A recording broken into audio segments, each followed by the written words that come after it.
My name's Alison Garber of Native Apothecary, and I'm here with my dog in western Pennsylvania in a wild space, and we're going to talk about mugwort. Mugwort is a very special plant to me. It's a sacred plant, and it's one that I work with in my practice as a folk herbalist and a hedge witch.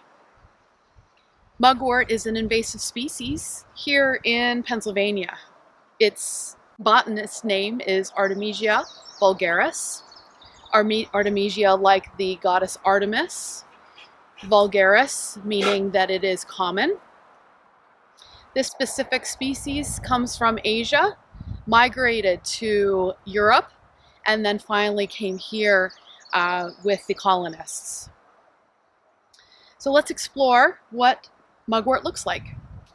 Here we have a typical mugwort leaf, multiple lobed, very soft, inviting looking with no teeth on the edges of it. And on the back you'll see some silvery white. And this is one of the key signatures of this plant. Multiple plants kind of look like this plant, like ragweed, but ragweed does not have this silvery aspect underneath.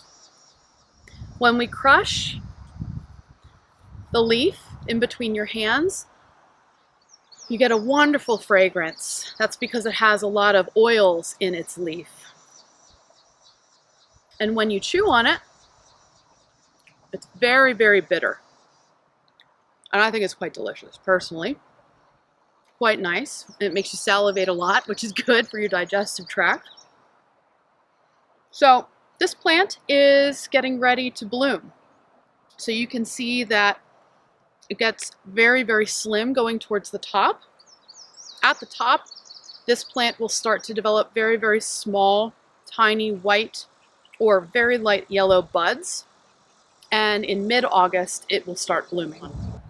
So mugwort has lots of folk names, and some of my favorites are cronewort, which really talks about the connection that this plant has to the goddess, and moonwort, which also references its connection to the moon. This plant likes to grow everywhere, in waste areas, sides of the road, along the edges or the hedges of the forest, which is close to where we are right now. And so some would say that this plant prefers to grow everywhere that moonlight touches the earth, which is, I think, a really beautiful way to see it. So this plant has lots and lots of uses. It has been with us as human beings for thousands and thousands of years. It's one of the original 9 medicinal plants in the Anglo-Saxon texts that you can find online. This plant has so many uses, and we're going to touch a little bit about what they are right now. When you chew on a leaf, you get that really bitter flavor. And bitter flavors all have to do with the digestive tract, starting in the mouth, allowing us to salivate and really get the juices flowing, so to speak, so that we can really digest our food properly. Once mugwort hits our stomach and the bitterness comes through, it stimulates our pancreas to really break down the foods that we have in our stomach.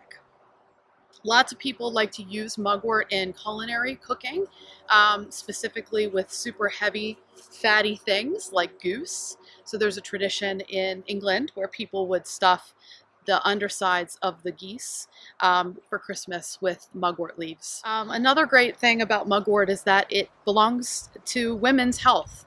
It is a woman's plant. So one of the things that I love to do with this plant is to tincture it. And what that means is allow its fresh leaves to sit in 80 proof alcohol. And then once that menstruum is finished, you have a tincture. I use this tincture personally for any kind of uterine cramping that I get during my period. A lot of women can also use it for when their period is delayed due to stress, although I will mention this plant is contraindicated for women who are pregnant or nursing. So many ways to use this plant magically as well. This plant, when burned, is a cleansing plant, and many of you are familiar with the term smudging. What I like to do, instead of building a bundle of fresh leaves and then drying it, is I like to dry them, which I have a jar of the dried material here, and I gather it from plants in this area and others. Small amount of material in my hands. I like to then compress it down into a small crushed bundle, which you can see here.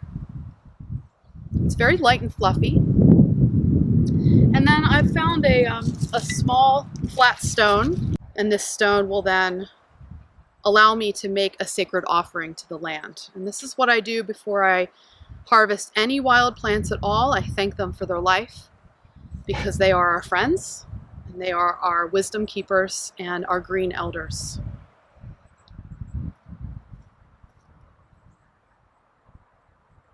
So this smoke is very cleansing. It moves stagnant energy. It smells very pungent. It cleanses bodies, objects, and spaces of negativity. And it also allows the feminine energy, the energy of the goddess, to come back into that space, into that object, into our bodies. So I love using this plant for smoke cleansing, also known as smudging, but I prefer smoke cleansing, because this plant lives all around me here in Pennsylvania.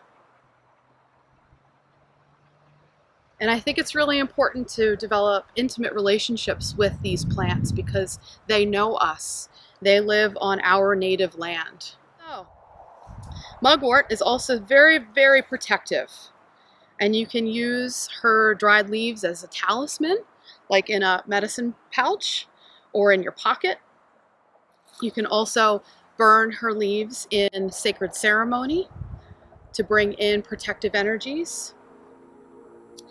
Her energy is also very much connected to fertility as well. So anytime you want to bring in creative energy into your life, mugwort is your girl.